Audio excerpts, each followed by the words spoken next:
Today's quote is from Haruki Murakami.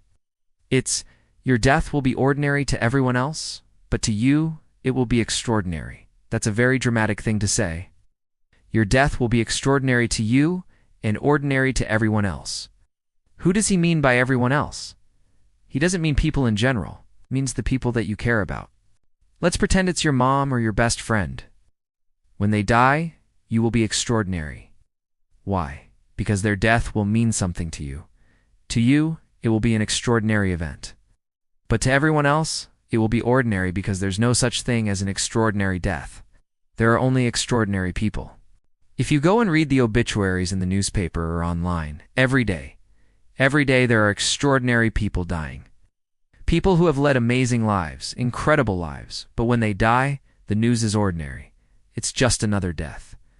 And what makes it extraordinary for you, what makes their death extraordinary for you, is simply the fact that you knew them.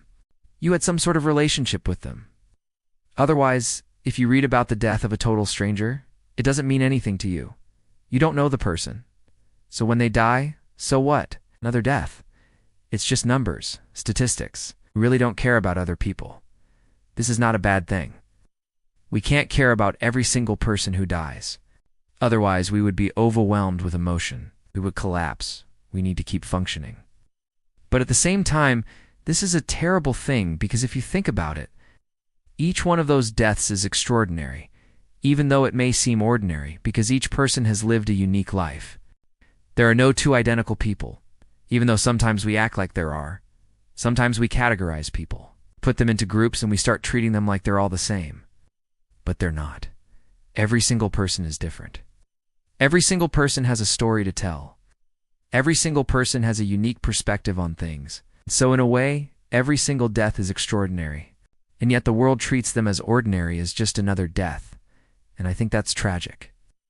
I think it's a tragedy because when you think about it, how many people do you know who are truly living extraordinarily? How many people do you know who are truly doing something incredible with their lives? Very few. Most people are going through the motions. Most people are asleep. They're zombies. And most people will die and they won't even notice that they died. They were so busy being ordinary, living an ordinary life, that when they die, it goes unnoticed. No one cares. When someone dies who's done something remarkable, who's done something extraordinary, we take notice. We look at their life and we think, wow, what an incredible life they must have lived. But for most people, there is no wow. There is nothing to see here. Let's move on to the next thing. Let's not dwell on this death. So I think it's important to remember that our death will be extraordinary to someone. If you have someone in your life who loves you, who cares about you, when you die, it will mean something to them. And so don't waste your life. Don't live an ordinary life. Live an extraordinary life. Not for everyone else, but for yourself. It's not so that you can get attention or so that you can get praise from others, but for yourself because you only get one life. It's all you've got, and it's easy to waste it. It's easy to just go with the flow, to just do what everyone else is doing, to be an ordinary person. But that's not what you're here for. You're here to create your own meaning. You're here to create your own life. You're here to make something of yourself. So don't waste your life. Use it wisely.